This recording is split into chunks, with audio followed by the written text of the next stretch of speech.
Hello everyone, it's Imran here. Welcome back to another video. So, I'm going to react to another fan-made Thomas audio story by Kiefer Adams.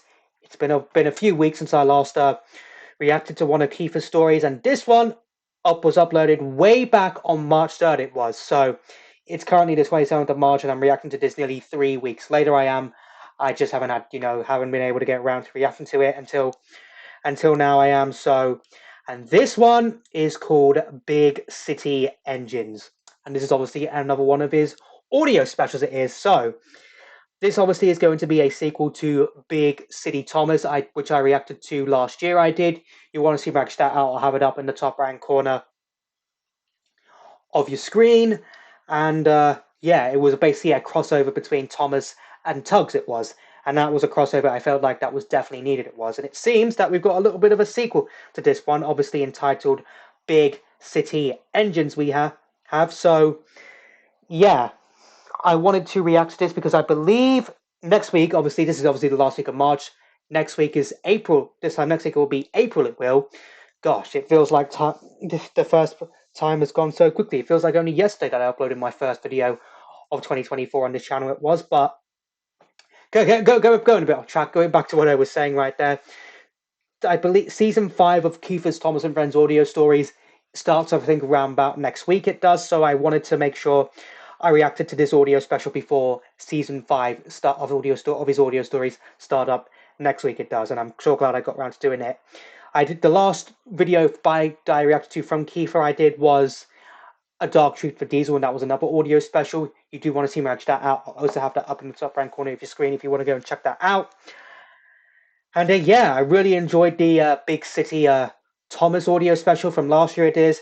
Let's hope that this one is also good to watch. Links video I'm reacting to in the description down below as always. So without further ado, let's not waste any more time and get straight into this.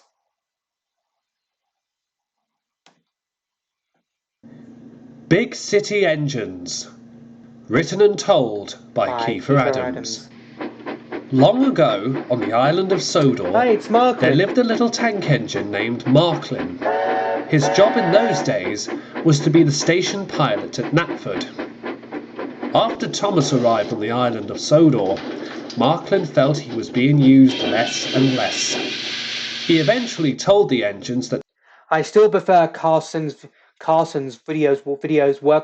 workshop version of Marklin, you know, the one-eyed Marklin and, all eyes on Dennis. I still prefer that version. It's not that I don't enjoy Kiefer's version of Marklin, I just prefer the one-eyed Marklin from All Eyes on Dennis much better because I like the ghostly take on Marklin. This was due to being homesick and he wanted to return to his old railway. The Fat Controller completely understood. By this point, he had enough engines to run on his railway, so Marklin was able to return home. But of course, Edward, who had deep sympathy for Marklin, knew exactly where he had come from to begin with. Marklin's old railway was none other than the Big City port, home of Captain Star and Captain Zero's tugs. Thomas had visited the port not too long ago and had helped to stop the notorious criminal Johnny Cuba from causing trouble. Marklin was now known as Puffer after a recent overhaul.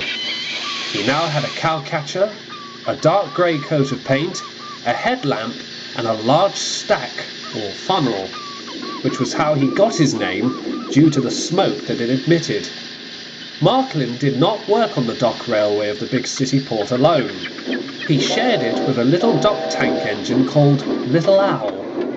She was a very kind and supportive engine, and had worked at the port while Puffer had worked on the Fat Controller's railway. The two engines are the best of friends and support each other no matter what. Even before Thomas's visit to the Big City port, they had their own adventures.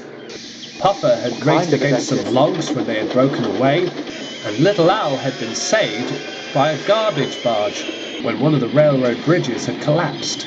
Oh, okay. But little did the two engines know that very soon their help would be required on a certain railway that Puffer had worked on long ago. One bright and early morning on the island of Sodor, Thomas was surprised when his driver arrived a lot earlier than usual. Look at "What Thomas's time is face. it?" he yawned. "Time for a surprise," said Thomas's driver. "The Fat Controller's waiting for us at the harbour on Edward's branch line." "Surprise?" said Thomas. But my fire isn't warm yet." "We'll take care of that," said his Yep, fireman, patience is a who had virtue, also just Thomas. arrived to start work. Thomas was confused. "I'm not supposed to be at the harbour today," he said. "I've got my branch line train." "Percy can look after that," said his driver. "The Fat Controller says that this is urgent." Thomas didn't need to argue with that. If it was an emergency at the harbour, then he must attend. Before long, Thomas's fire was burning brightly, and he set off to Brendam Harbour. At first, when Thomas Ooh. arrived, there was no one to greet him. The Fat Puffer and Little Controller, however, Owl. had just arrived in his car. "Ah, Thomas," he said, "perfect timing. I'd like you to show our guests around Sodor. One of them knows our rails all too well, Puffer and Little Owl. but he might need a bit of reminding." "Guests?" asked Thomas. Before the Fat Controller could reply, two loud and booming whistles echoed in the distance. Thomas Hooray! recognised them at once. Now, it's Puffer's turn to return to the Northwestern Railway for a little bit, and it's also Little Owl, I believe, Little Owl's first time visiting the railway. "I don't believe it," he exclaimed. "Puffer! Thomas! Little Owl! Hiya, pet! How you keeping?" "It's so good to see you both," said Thomas. "But what are you doing here?" "Work on my railway has gotten a bit too much since the winter season," said the Fat Controller. "The Dock Railway at the big city port have kindly offered us Puffer and Little Owl to help out for a couple of weeks. I'm sure many would like to welcome Puffer back to Sodor and make Little Owl feel welcome." "Oh, yes, sir, of course," said Thomas. "You can count on me." "Thank you, Thomas," said the Fat Controller. He turned to Puffer. "It's good to have you back, Marklin," he said with a knowing wink.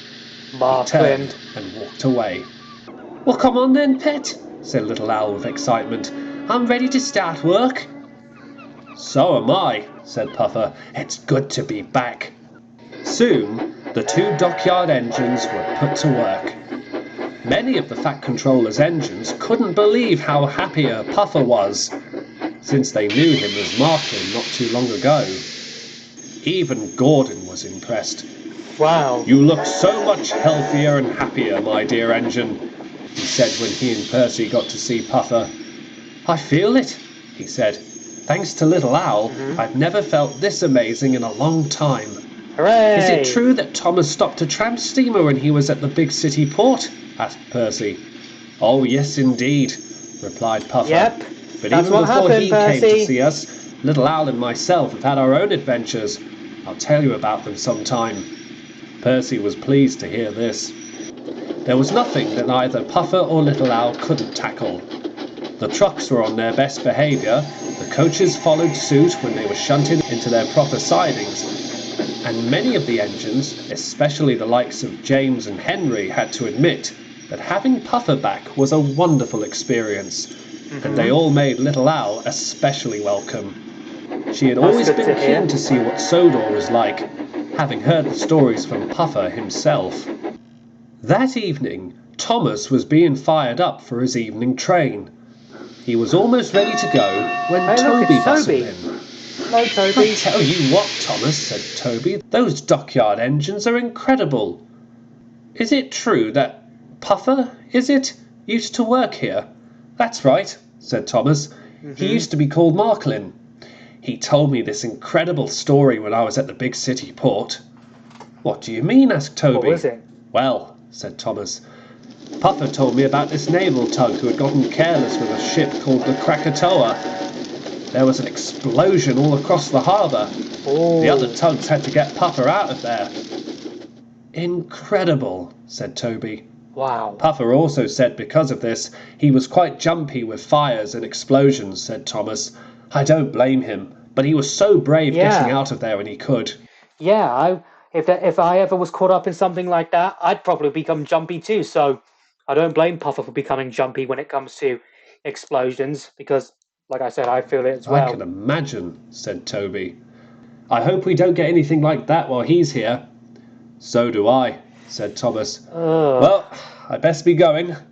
And Thomas puffed away, leaving Toby at a loss for words of how incredible Puffer's life must be at the big city port.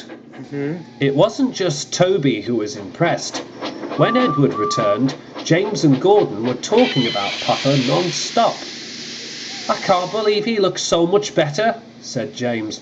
Gordon was just telling me all about it. You'd hardly recognise him if he came to Sodor the first time. I know, Yep. agreed Edward. He seems so much good about himself now, and that's wonderful to hear. I never thought a pair of engines like them would be so well-mannered, said Duck. I'm so glad to have finally met them. They've come a long way, said Gordon, especially Puffer. I'll admit, some of us weren't too kind with him when he used to be called Marklin. Yep. But after what he's done, said James, it's incredible how much hard working he is. That I agree with, said Edward. The engines talked of nothing but Puffer and Little Owl all night long. But there was going to be a challenge ahead of the two engines that they would least expect. Ooh. Most of the Fat Controller's engines were working late well into the night. Puffer and Little Owl were at a small yard on the other side of the island. Okay. Thomas had his evening train, and Henry was pulling a late-night suburban train. All was going well, and Henry was pleased to not be pulling the Flying Kipper for a change. He had just passed Crosby Station when he saw smoke billowing over some hedges up ahead. Oh, that's smoke. I thought it was just some dark clouds right there. Because sometimes you get that as the next door neighbor's dog is barking. Brilliant. Because sometimes you can get Steady that. on, Henry. You can get that. You can get the as it gets dark. You can get the skies slightly, the blue sky getting slightly darker as well as, but there are still some white puffs of cloud right there. Said his driver, as the big green engine tried to pick up speed. We're not racing anyone. Fire! Shouted Henry, and his eyes pointed to the flames ahead. We must alert someone immediately. Henry braked hard and backed up to the next station. His driver alerted the station master. Percy's working near the harbour tonight, he said. I'll give him a call so he can alert Harold. Percy was just marshalling the last of his trucks when the call came in. His driver came back rather frantic. There's a fire near the yards of Crosby, he said. We must alert Harold the helicopter at once. He can help to assist with putting it out. What about the fire brigade? Asked Percy. We'll sort that out once we've alerted Harold, said his driver. Definitely. Percy wasted no time. He hurried under the bridge past the harbour and found Harold. Harold, Percy cried, we've got an emergency. And he explained everything. I'd like to help, old chap, said Harold, but unfortunately the fuel truck didn't come today. I can't be topped off until morning. But there's a fire, Harold, wailed Percy. I know that, old boy, and I'm deeply sorry, said Harold. Percy was frantic. He thanked Harold at least and set off up the line to find help. The bad news kept on coming. A station master in a small country yard had been informed about the fire. He had also been informed that the fire brigade was unable to attend. Just as he hung up the telephone, there was the sound of an engine in the distance. The station master grabbed his red flag and went to stop the engine approaching. It was Little Owl. She had just made a delivery to the other side of the island. Stop! Cried the station master. We need your help! Little Owl came into view and screeched to a halt. What's up, Doc? She asked. There's a fire near the yards of Crosby, said the station master. Unfortunately, there's no way of getting to it. Little Owl had an idea. Don't worry about a thing, sir, she said. I'll take care of it. Me and an old friend know just what to do. She pumped her pistons, blasted her whistle, and set off to the yards that she and Puffer were working at. Little Al was familiar with fire strategies, and she knew just what to do. Okay, that's a relief. In the small yard not too far away, Puffer was just finishing off his work. Little Al, whistling almost fit to burst, came scampering into the yards. That's a little "Puffer!" bit awkward. she cried. Just seeing Puffer there and Little Owl there. What yard is that on the island? I actually want to know. I actually want to know that. Just let me know in the comments down below, Kiefer, if you're watching this. What yard is that has a bridge up there? Is this on a little western? It can't be. "We need a tanker filled with water and some hoses." "Whatever for?" asked Puffer, and Little Al was quick to explain. Puffer was nervous. I'd like to help," he stuttered, "but the whole munitions incident—" "Never mind that," interrupted Little Al. "We're the only engines who know what to do in this situation. We've got to help. Otherwise the Fat Controller's railway can't run properly tomorrow." "Well, when you put it like that," said Puffer, "we must help." Puffer frantically searched the yard and was lucky to find an empty cream tanker nearby. It was quickly filled to the brim with water. Little Al's crew were given pumps and hoses.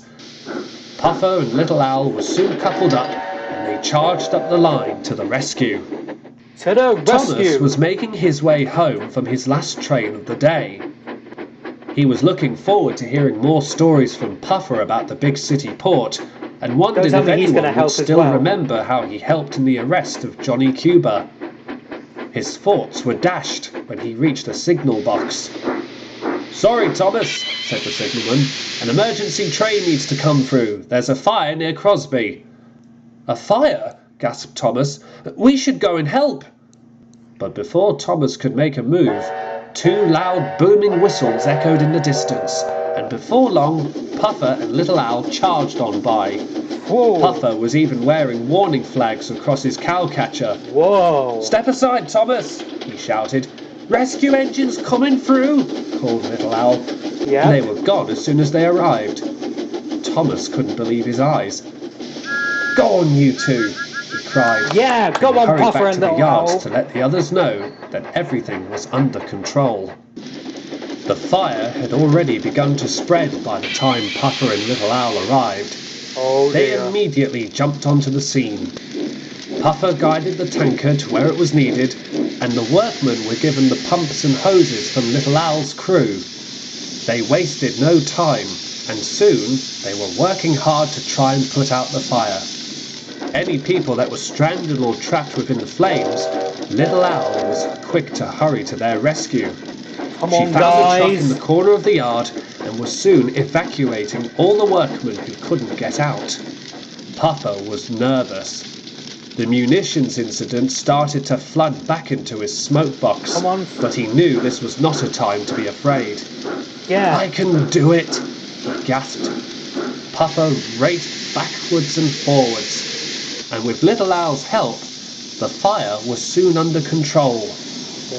Dawn was just starting to break when the last flame was put out. The workmen cheered, and a tired but grubby Puffer and Little Al were satisfied that they had saved the day, or in Well this case, done. the night.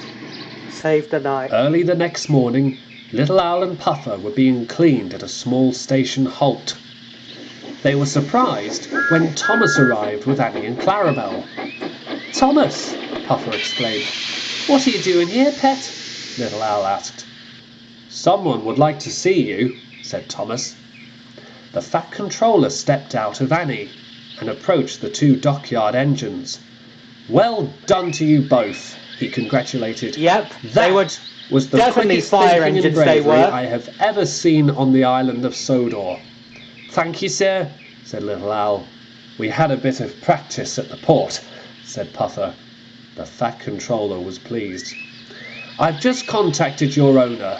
He will be giving you both a new coat of paint and new propositions in the harbour." "Thank you, sir," said Hooray! Puffer. "Always happy to help," smiled Little Yep. Al. The Fat Controller turned to Puffer. "You have done so well since you were part of my railway," he said. "I am very proud of the pair of you. Well done." The Fat Controller tipped his hat and returned to Annie. "Good for you two," said Thomas. "Well done." As Thomas puffed away, Little Owl and Puffer were gathered in their thoughts. They knew they had a couple of weeks before they headed back to the big city port. But when they did, they couldn't wait to tell the Star Tugs about their bravery on the island of Sodor, where Puffer's journey had begun all those years ago. Is that it? That's it. Wow, that audio story went by quicker than I thought right there. But so glad we had another Thomas and Tugs crossover special right there. Both Puffer and Little Owl became fire engines. They did right there, literally. And I'm so glad that Puffer was able to overcome his fear of what happened last time to save Crosby Yards right there. That was looked like quite a big fire it did right there, but glad they were able to sort it out before he got much worse right there. I mean, hats off, hats off to Puffer and Little Owl for saving the day right there. So yeah, it was great to see another Thomas and Tug crossover special. I've been wanting to react to this for a few weeks now since it came out, and I'm sure glad I got around to doing so right there. That was really a life-threatening situation right there, but Puffer and Little Owl kept their cool and saved the day they did. So yeah, I can't complain about that. I can't complain about that right there. I hope we get some more Thomas and Tugs crossovers from by Keith. Keith, if you're watching this, I hope we get some more Thomas and Tugs crossovers. We do, because it's literally brown bread and butter when you have Thomas and Tugs crossover with each other. So I hope we get to see more of that right there. But yeah, that's just basically what I gotta say. Loved again. It was set during series two. It was and yeah, just an overall good another good audio special by Kiefer. Really enjoyed it. Sure can't wait for next week when season 5 of his Thomas and Friends audio stories will begin right there. Cannot wait for that. So if you do want to check out my previous Thomas reactions whenever it's an audio story or a Trains adaptation, I'll have a playlist up in the top right corner of your screen right now. So I hope you enjoyed this video. If you did, hit that like button for me. Let me know in the comments down below what you thought of this fan-made Thomas story I reacted to, or this audio story I reacted to. Also know in the comments down below what other videos you want me to react to next. Follow me on Instagram, follow me on TikTok. Links to both of them will be in the description down below. Share this video, subscribe if you're new here, ring that bell to get notified when I upload new videos, when I post in the community tab, and I'll see you all in the next one. Bye!